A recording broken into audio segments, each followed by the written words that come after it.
This time on Marooned, I make my way through the snake-filled jungles of southern China. You do not want to be tagged by one of those. Navigating the rocky cast towers of Guangshi province. The wind picking up in the mountains overhead. It's not long until it rains. Exploring massive limestone caverns that have been carved out by floods. This is mental. Oh, wow. The terrain is steep, making any kind of movement an uphill battle. Flat ground just does not exist. And food is so scarce. Everything is on the menu.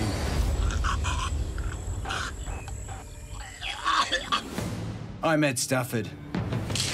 For years, I've honed my survival skills in every corner of the planet.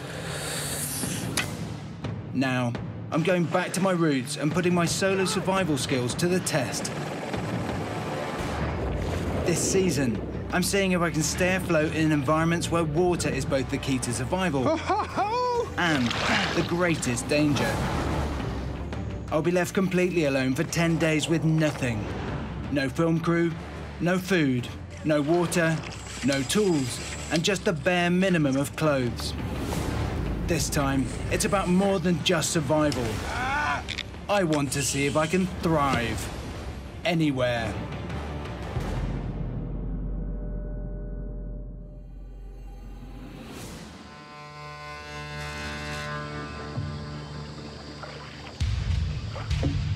I'm in Guangxi province in southern China. And this is one of the most stunning insertions that I've ever done on an episode of Marooned. And the topography around here is utterly breathtaking. I'm being dropped off in the karst mountains of southern China, in Guangxi province. Over thousands of years, the limestone has dissolved to form these stunning spires, as well as sinkholes, caves and springs all throughout the area. Navigating incredibly steep terrain of very sharp rocks while barefoot will be one of my biggest challenges over the next 10 days. Okay. Okay.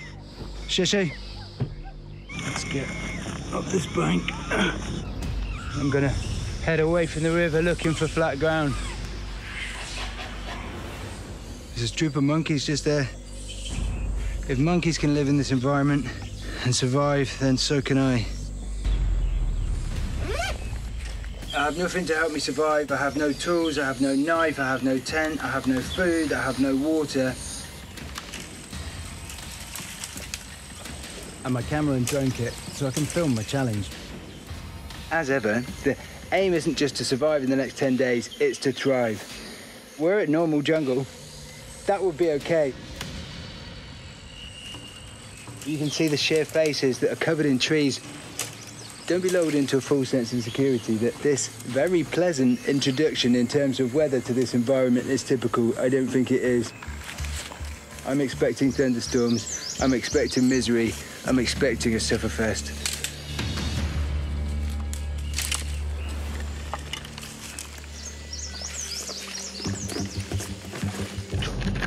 Wait.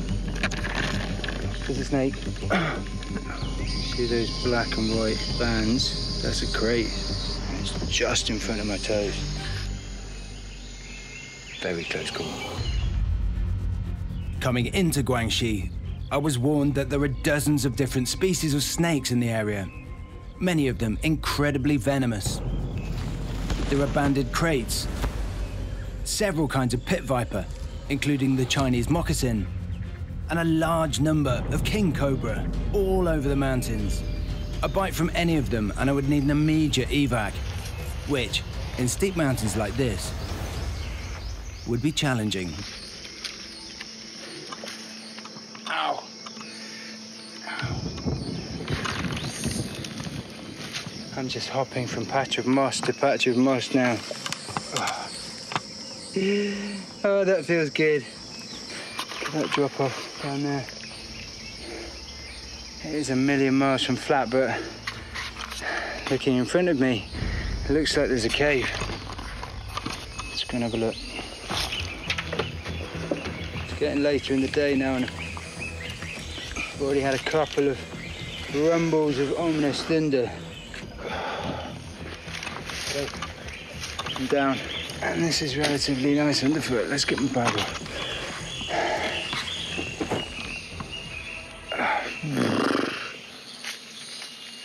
Right, let's have a look at this cave.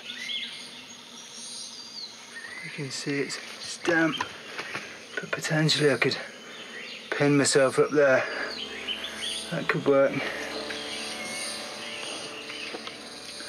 I've made slow but steady progress today, but I'll be able to spend the night here, and I'm exhausted. All right, let's see if there's anything to eat around here.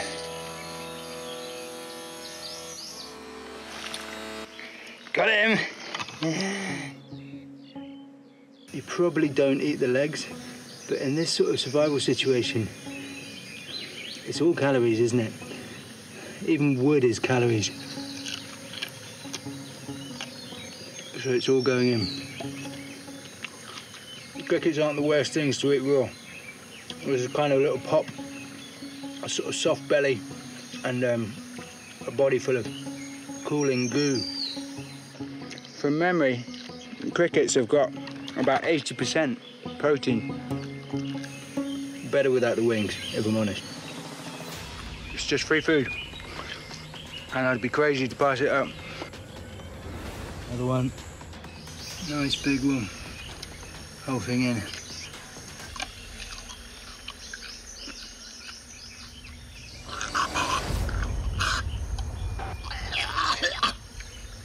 Right. Got the leg stuck in my throat. That's not bad, is it? Almost classes as a dinner, that. I'm going to tuck myself down. The flat areas of ground are actually quite mossy and quite grassy. That's far more appealing than essentially hard and damp cave. It's a million times better than sleeping in that cave, if it stays dry. And quality sleep, when I've got 10 days of bushcraft ahead of me, is key. I'm just going to lie down here with the millipedes and I guess the snakes.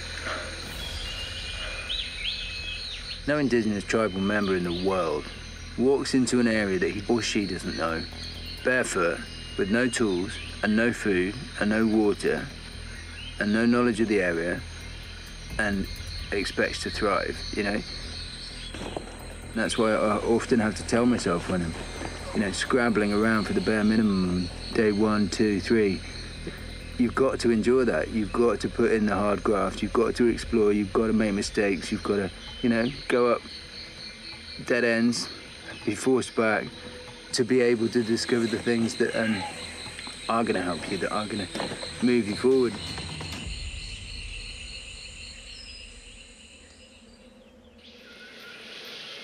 Morning. It's day 2. That was not a very comfy night's sleep. Don't know what temperature it drops down to in the night, but I think it's the moisture on the floor that brought my body temperature down. I feel absolutely whacked. Absolutely whacked. And it's only day 2. Need more food, need water. I am absolutely shattered this morning. There's another snake. Look at that. Gotta be honest, I have no idea whether it is venomous or non-venomous. I've never seen a snake that looks like that before. This is literally snake country, and I'm rocking around barefoot.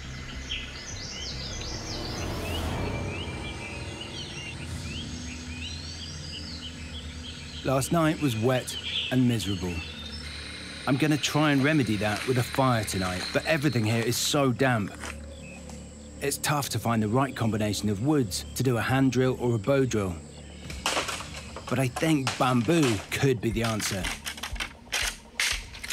Idea of a bamboo fire saw is scrape some tinder, and I can use the outside of the bamboo itself, scrape it up using a stone, put the tinder in the middle, make a little hole, and then run the bamboo over a blade of bamboo. And the more you go, the more friction builds up and the hotter it gets, and eventually a little ember should form underneath the tinder bundle. Lift it up and if all goes well, should have a fire. I don't know whether you can see that, but it's just scored a little line there. Okay, next, tinder. Okay, that should be enough. Tip it in here. Fire saw is a method of firelighting that Will Lord actually used in an episode of First Man Out against me racing. Baby, we have fire. It is essentially an Asian jungle technique. Works super well. Doesn't require too much skill, amazingly. Will Lord can do it. Only joking, Will. Only joking, of course.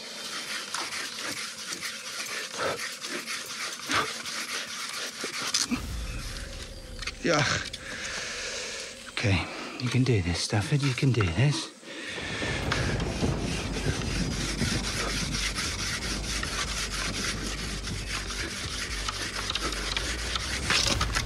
Ah.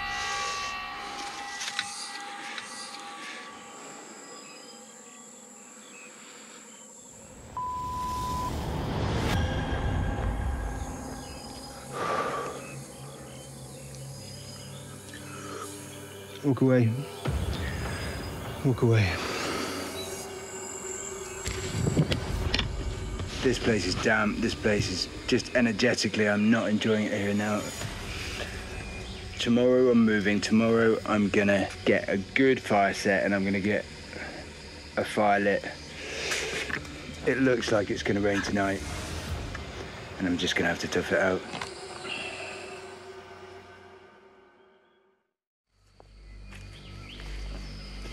For some reason I went off track today. I've kind of not had much energy, but then I've also made bad decisions and I've settled for a piece of bamboo that wasn't really up to the task. And then I've then spent energy on doing something that hasn't paid off. I find it very difficult to shake off being quite angry at myself. And I know that doesn't help. And I know that just puts me in a bit more of a mental spin and will affect my decision making. It's now virtually dark, and if I can sleep tonight, if I can have a good rest, then maybe I can wake up tomorrow in a better frame of mind.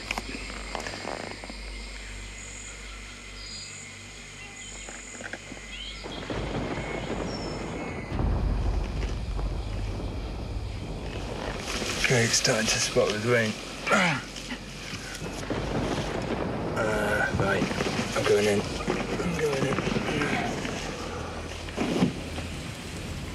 It is hammering it down now. At least there's absolutely no rain coming through here. There's the occasional drip coming from here. But that's it. It's cold. It's properly cold.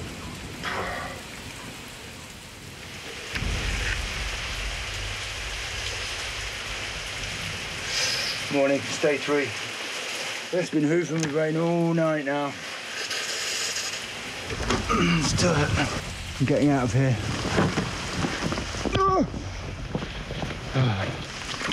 This is the floor where I was sleeping last night.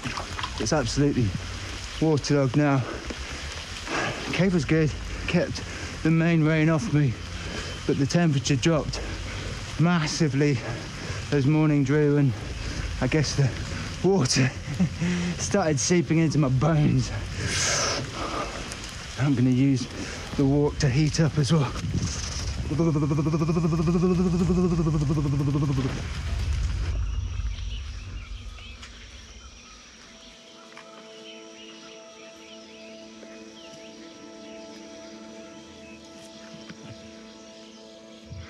I'm not mistaken, that's a plum, isn't it?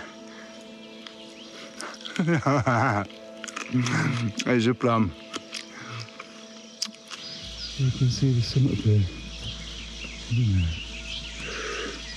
The rain stopped. Already I'm feeling better. Maybe that place was just had some bad juju, bad energy about it. Plums for breakfast. Oh, they're good. I'm just gonna fill up because they're everywhere, all over the floor. Today is gonna be a much more positive day. Find myself a good place to base myself, get myself a shelter, get myself a fire going. Then I can start talking about surviving or thriving or whatever. Right now, we've just been scrabbling.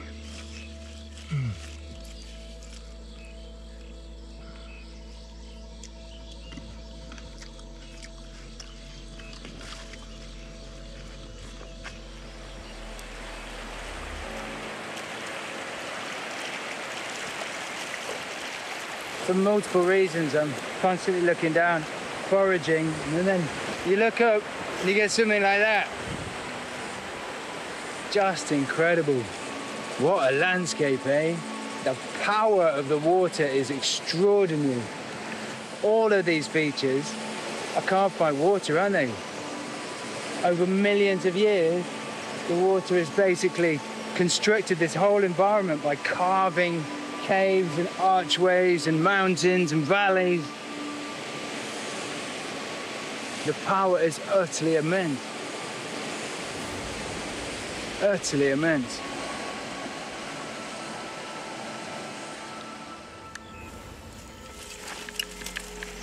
The field of vegetation that I've just come into is bamboo. And in a world of grazing, this stuff is amazing. Again, may not be calorie dense, but enough of them and it will give me the sustenance I need to keep going. I don't even have to stop. I can just pull these out on the move and keep munching. It's like a bamboo snack shop.